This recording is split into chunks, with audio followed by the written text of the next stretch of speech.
नमस्कार दोस्तों, मैं डॉक्टर मनीषा दुबे मेरे यूट्यूब चैनल में आप सभी का बहुत बहुत स्वागत करती हूँ। तो फ्रेंड, जैसा कि आप सभी जानते हैं कि अभी सभी एंट्रेंस एग्ज़ाम्स होने वाले हैं और इन सभी एंट्रेंस एग्ज़ाम्स के प्रिपरेशन के लिए अपन ने एक रिवीजन स्टार्ट किया है, जिसमें कि अपन सभी सब्जेक्ट के एमसीक्यू सॉल्व करते हैं। तो इससे पहले अपन ने organelle, materia, repertory, pharmacy, anatomy, physiology, pathology and practice of medicine के एमसीक्यू सॉल्व कर चुके हैं, साथ ही साथ ऑप्स एंड गायनी के भी। तो आज अपन सॉल्व करेंगे फ्रेंड्स फॉरेंसिक ऑफ मेडिसिन के एमसीक्यूज़, और ये सभी एमसीक्यूज़ फ्रेंड्स आपके आगे आने वाले सभी एग्ज़ाम्स के लिए इम्पॉर्टेंट है। तो मेरे साथ साथ आप भी इसके क्वेश्चन को सॉल्व करने की कोशिश ज़रूर कीजिए। तो चलिए देरी ना करते हुए आज का वीडियो अपन स्टार्ट करते हैं।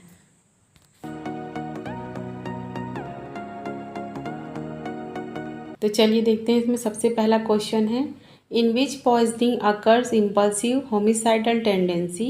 तो ये क्वेश्चन कब पूछा गया था? वेस्ट बंगाल पीएससी के 1993 में ये क्वेश्चंस पूछे गए थे। In which poisoning occurs impulsive homicidal tendency? Cocaine, heroin addiction, cannabis and the methanol. तो राइट आंसर क्या है? किसमें होमिसाइडल इम्पल्सिव टेंडेंसी देखने को मिलता है, किस पॉइजनिंग में? वो है cannabis. Right answer is option C. Next question है question number 2। When a corpse is a throw into a shallow grave comprising of the moist clay soil, this condition will ensure the putrefaction, maceration, sponification and the mummification. So the right answer is option A, putrefaction. Next question is question number 3. Viscera need to be preserved after the autopsy except alcohol, kerosene in forensic work. ये भी 1993 में waste Bengal PSC में पूछा गया था question. तो viscera need to be preserve after the autopsy. After the autopsy viscera को preserve करना चाहिए एक्सेप्ट अल्कोहल एंड केरोसिन को छोड़ के, और किस में प्रिजर्व करके रखना चाहिए? फॉर्मल सलाइन में, नॉर्मल सलाइन में, रेक्टिफाइड स्पिरिट में या फिर डिस्टिल्ड वाटर में? तो राइट आंसर है रेक्टिफाइड स्पिरिट में। नेक्स्ट है question number 4। Dead bodies can be artificially preserve ordinarily by the process of sponification, mummification, embalming and the maceration. Dead bodies can be artificially preserved ordinarily by the process of embalming. Embalming. Right answer is option C. Next is question number 5. Professional secrecy of a doctor is a obliged to keep a secret of patient, maintain the secret of their family, keeping the secret of infectious disease and the none of this. Professional secrecy of a doctor क्या होता है? Right answer is obliged to keep a secret of the patient. Next is question number 6. Material suitable for analysis of the corrosive poison is blood, urine, maternal found in the stomach and the brain. Material suitable for analysis of corrosive poisoning is material found in the stomach. ठीक है, stomach में जो भी material आपको मिलता है corrosive poisoning में, उसी को यूज़ किया जाता है एनालिसिस के लिए। वो सबसे बेस्ट होता है एनालिसिस के लिए पॉइजनिंग में। पॉइजनिंग के केस में ब्लड, यूरिन, ब्रेन से आपको इतना समझ में नहीं आ गया, आप उसमें जांच इतने अच्छे से नहीं किया जा सकेगा जितने अच्छे से analysis material found in the stomach से होगा। Next question is question number 7. Dichotomy means a disclosing a secret of a patient, ruining on an open shop, and the receiving or giving a commission and the selling a scheduled poison. Dichotomy means क्या होता है इसमें से आपको बताना है। तो receiving और giving a commissions. Right answer is option C. Next is question number 8. Penal erasure means a after the death of the registered practitioner, entities which are made in error and the main cause is serious professional misconduct and the absconding from the service. तो penal erasure means क्या होता है? तो वो है main cause is serious professional misconduct.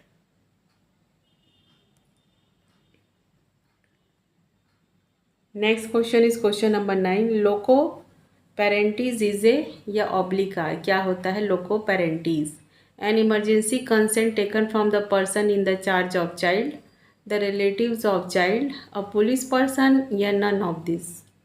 तो right answer क्या है? Option A, sorry, an emergency consent taken from the person in a charge of child. Next देखते हैं क्वेश्चन नंबर 10। यूथेनेसिया क्या है? ये तो आप सभी को पता है। यूथेनेसिया क्या होता है? Killing a criminal, giving a punishment, producing a painless death and none of this. तो राइट आंसर क्या है इसका? Option C, producing a painless death. ऐसे व्यक्ति को डेथ दे दिया जाता है या मार दिया जाता है जिसकी कंडीशन बहुत ख़राब होती है और उसका जीवित रहना बहुत ही डिफ़िकल्ट रहता है और लाइफ के लिए उसके कष्ट में रहता है, तो उसको यूथेनेसिया के द्वारा उसको डेथ दे दिया जाता है, उसको मार दिया जाता है कोई इंजेक्शन दे के या भी किसी भी तरीके से, तो उसको कहते हैं अपन euthanasia. Next is a question number 11। Section 201 IPC Indian penal code deals in causing a disappearances of the evidence of offense, fabricating false evidence, and the omission to give a notice to public and giving a false evidence. Section 201 IPC deals in, right answer is option A, causing a disappearances of evidence of office. Next is question number 12. Fetal dose of sulfuric poison is 5 to 10 ml, 10 to 20, 15 to 20 या 20 to 30 ml. Fetal dose of sulfuric acid poison is, right answer is option A, 5 to 10 ml. Next question is question number 13. Vitrilogue means a throwing of carbolic acid, throwing of water, throwing of sulfuric acid and throwing of kerosene. तो इसका मतलब क्या होता है? throwing of sulfuric acid. Right answer is option C. Sorry for noise. Next देखते हैं question number 14. Fatal dose of carbolic acid poison is 5 to 10 gram, 3 to 5 gram, 1 to 2 ग्राम या 10 to 15 gram. Fatal dose of carbolic acid poisoning कितना रहता है? fatal dose 10 to 15 gram. Right answer is option D. Next देखते हैं question number 15। Causes of death in carbolic acid poison is, किस कारण से death होती है कार्बोलिक एसिड पॉइजन से? ब्रेन डैमेज हो गया हो, एस्फेक्सिया हो, रीनल फेलियर हो गया हो या नन ऑफ दी अबव। तो राइट आंसर क्या आएगा इसका? ऑप्शन बी, एस्फेक्सिया की वजह से डेथ होती है। Next is question number 16। Treatment of sulphuric acid poison is to avoid gastric lavage and emetics, give demulcent and the correct circulatory shock and the all of the above. तो treatment for sulphuric acid poisoning में अपन क्या treatment कर सकते हैं? वो है all of the above, mean सभी कर सकते हैं। Avoid a gastric lavage and emetics, give a demulcent and the correct the circulatory shock. Next देखते हैं question number 17। Fill in the blanks of the constitution of the Indian guarantee right to live but does not imply right to die.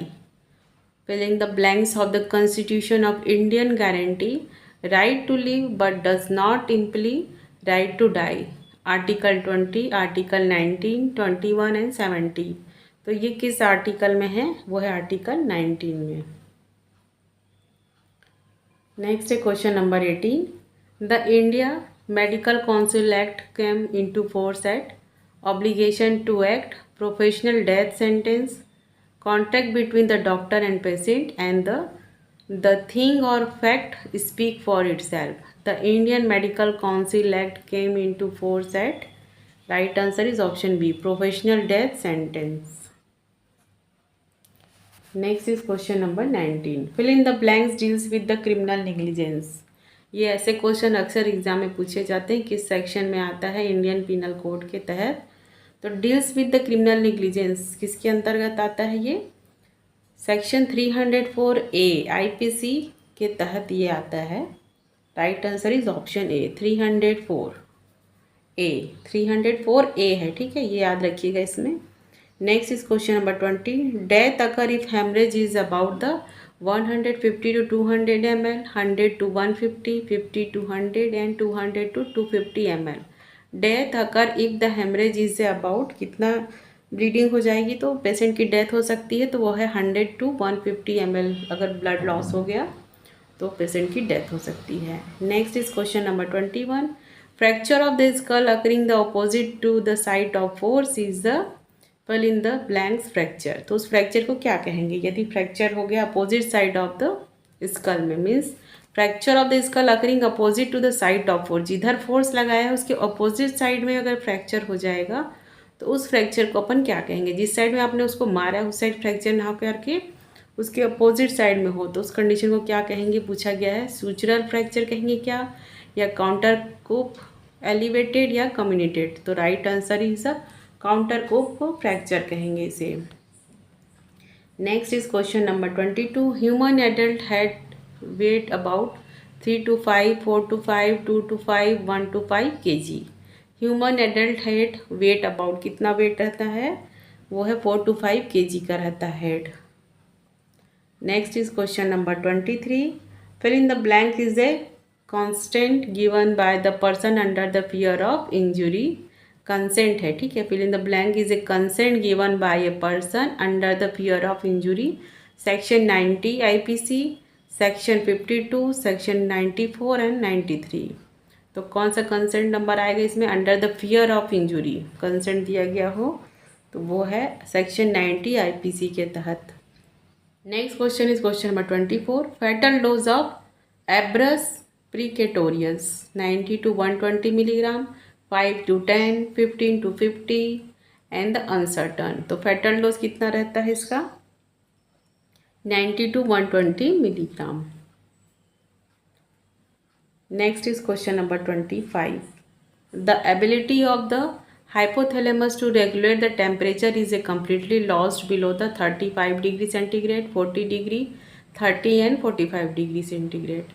The ability of hypothalamus to regulate the temperature is a completely lost below। यदि temperature कितना कम हो जाएगा कि hypothalamus आपके temperature को regulate नहीं कर पाएगा, ये क्वेश्चन पूछा गया है। हाइपोथैलेमस की क्या एबिलिटी रहती है? वो टेम्परेचर को रेगुलेट करती है, तो कितना कम हो जाएगा कि वो उसको रेगुलेट नहीं कर पाएगी। तो राइट आंसर कितना है? 30 डिग्री सेंटीग्रेड से यदि कम हो गया हो तो वो रेगुलेट नहीं कर पाएगी। Next is question number 26। Forcible feeding of the person going on the hunger strike is a lawful according to article 20, article 21, 24 and 30। Forcible feeding of person going on hunger strike as a lawful according to, right answer is option B, article 21। next is question number 27। ml appearances of skin in carbon monoxide poisoning: gray color, blue color, cherry red color and the yellowish green color। ml appearances of the skin, तो skin में किस तरह का appearances देखने को मिलेगा? Carbon monoxide poisoning यदि हो गया हो तो चेरी रेड कलर का appearances देखने को मिलेगा। Next is question number 28। Death occur usually when hemoglobin is saturated with the carbon monoxide up to 50%, 70, 80 and 98%। Death occur usually when hemoglobin is saturated with the carbon monoxide up to, so the right answer is 80%। Next question is question number 29। Declaration of Oslo 1970 based on rights of patient, therapeutic abortion, criminal abortion and the rights of physician. तो declaration of Oslo 1970 किस पे based है? ये based है therapeutic abortion पे। Right answer is option B. Next is question number 30। What is the weight of the parous uterus? Parous uterus का weight कितना रहता है? 40 to 60, 80 to 120, 60 to 120 and 80 to 140 ग्राम में है। तो पैरस यूट्रस कितना रहता है? 80 to 120 ग्राम रहता है। Next is question number 31। In ectopic pregnancy where do haemorrhage occur? Layers of round ligament, fallopian tube, layers of broad ligament and the layers of suspensory ligament. तो ectopic pregnancy में यदि haemorrhage होता है तो कहाँ पर होता है? वो है लेयर्स ऑफ ब्रॉड लिगामेंट में। Right answer is option C. Next question is question number 32। Fill in the blanks order is obtained in phosphorus poisoning: garlicky, NO, NH3 and the fruity smell. तो phosphorus poisoning में किस तरह की smell आएगी? Right answer is option A, garlicky smell आएगी। Next is question number 33, which among the following is asphyxial poisoning? Phosphorus, chlorine, iodine and none. किसमें asphyxial poisoning देखने को मिलेगा आपको? राइट आंसर इज क्लोरीन में। Next one is question number 33, section 118 to 135 IEA deals with the perjury, witness, verbal statement and the cross examination. Section 118 to 134 IEA. So the right answer is option B, witness. Next question is question number 35.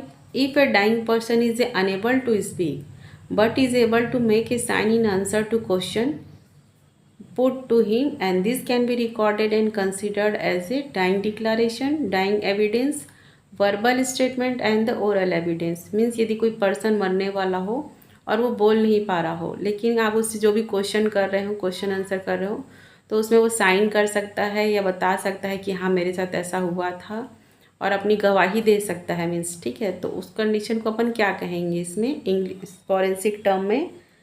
Dying declaration, dying evidence, verbal statement या फिर oral evidence. तो right answer क्या आएगा इसका? Verbal statement कहेंगे इसे। Next is question number 36, leading question are permissible during dying declaration, cross examination, re examination and the expert witness. Leading question कब पूछा जा सकता है? परमिशिबल है, मतलब उसको अनुमति मिल गई हो कि हाँ आप उससे लीडिंग क्वेश्चन पूछ सकते हैं आगे से आगे। तो ये किस में है? क्रॉस एग्जामिनेशन में आप उसको लीडिंग क्वेश्चन पूछ सकते हैं। Next is question number 37, fill in the blanks is for the prosecution to prove their case to magistrate beyond the reasonable doubt, defence does not have to prove innocence, adversarial system, sessions trial, summon and the inquisitorial system.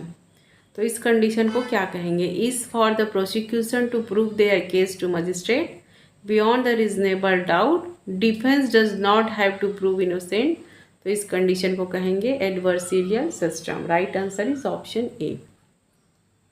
Next is question number 38, fatal dose of iodine poisoning का fatal dose कितना रहता है? 2 to 4 gram, 1 to 2 gram, 20 to 30 and 0.5 to 2 gram. Fatal dose of iodine poisoning कितना रहता है? 2 to 4 gram. Right answer is option A. Next is question number 39, section 61 to 90 IEA 1872 deals with the documentary evidence, direct evidence, indirect evidence and the hearsay. Section 61 to 90 IEA 1872 deals with the, किससे deals करती है ये section? Documentary evidence को। Next is question number 40, section 304B IPC deals with the grievous hurt, culpable homicide, dowry death and the injury. Section 304A। ठीक है, तो right answer क्या आएगा इसका? ऑप्शन सी, डाउरी डेथ को। Next is question number 41. Fill in the blanks is one who supposed to have some interest or motive for the concealing part of truth or for giving a completely false evidence. Hostile witness, common witness, expert witness and perjury. ठीक है, तो question को फिर से देखते हैं। Fill in the blanks is one who supposed to have some interest or motive for concealing a part of truth और for giving completely false evidence. यदि कोई जानबूझ करके अपने मोटिव के तहत कोई सच्चाई को छुपाता है किसी केस की, ठीक है, और फॉल्स एविडेंस देता है, तो उसको क्या कहेंगे अपन? हॉस्टाइल विटनेस कहेंगे। जानबूझ करके गलत गुमराह करना और गलत चीज़ों को पेश करना, ठीक है, और सच्चाई को छुपाना, आम भाषा में जिसको कहते हैं। ठीक है, इसमें दिया गया है हैव सम इंटरेस्ट और motive for concealing A part of truth, यानी सच्चाई को छुपाना और फॉल्स एविडेंस को प्रस्तुत करना, तो ये कहलाएगा हॉस्टाइल विटनेस। नेक्स्ट देखते हैं question number 42, a morbid fear of darkness is a known as the claustrophobia, nyctophobia, mysophobia and the genophobia. Morbid fear of darkness, तो ये सभी को पता है, नेक्टोफोबिया कहेंगे। नेक्स्ट देखते हैं question number 43। Conduct that is a perform by a person whose consciousness is a impair to such an extent that is a not fully aware of his action which in this condition somnambulism, mesmerism, somnolentia and the automatism. Conduct that is performed by a person whose consciousness is impaired to such an extent that he is not fully aware of his action. तो उस condition को क्या कहेंगे अपन, ऑटोमेटिज्म। मतलब वो conscious नहीं है अपनी कंडीशन में पूरी तरह से, वो हेल्दी नहीं है mentally and physically. Conduct that is perform by a person whose consciousness is impaired, consciousness impaired है, and such an extent that is not a fully aware of his action. अपने जो भी एक्शन कर रहा है उसके लिए वो अवेयर नहीं है कि मैं क्या कर रहा हूँ, तो उस कंडीशन को कहेंगे अपन ऑटोमेटिज्म। ठीक है, थोड़े से टर्म्स इसमें कठिन रहते हैं, फॉरेंसिक में थोड़ा सा डीपली इसको समझना पड़ता है। ठीक है, और हो सके तो आप लोग एक बार बुक में सब चीज़ को एक बार क्लियर करिएगा इन सबको। ठीक है, सोमनो एम्बोलिज्म किसे कहेंगे, मैस्मरिज्म, सोमनोलेंटिया, थोड़े से टफ रहते हैं इसके टर्म्स लोग। Next is question number 44। The donor and recipient can not be held guilty of adultery in India under the section 497 IPC, 498, 12 and the 24 IPC. The donor and recipient cannot be held guilty of adultery in India under the section 497 IPC के तहत। Next is question number 45. A false memory that a person believes to be true, confabulation, coordination and the aphasia and delusion. A false memory that a person believe to be true. false memory है और person उस पर believe करता है कि हाँ ये सच है ये बात, तो ये क्या है, इसे कहेंगे अपन कॉन्फिबुलेशन। ठीक है, इसको भी आप डिल्यूजन, इल्यूजन, हेलुसिनेशन, ये सारे मेंटल कंडीशन है, इसको एक बार ज़रूर देखिएगा आप लोग। इन सब को भी तुरंत नोट डाउन कर लीजिए और इन सब का मतलब देखिए, तो आप लोग का हमेशा के लिए क्लियर हो जाएगा। ठीक है, तुरंत इसको लिखिए और इसके बारे में लिखिए कौन सी कंडीशन होती है, तो इससे आप लोग को अच्छे से याद रहेगा।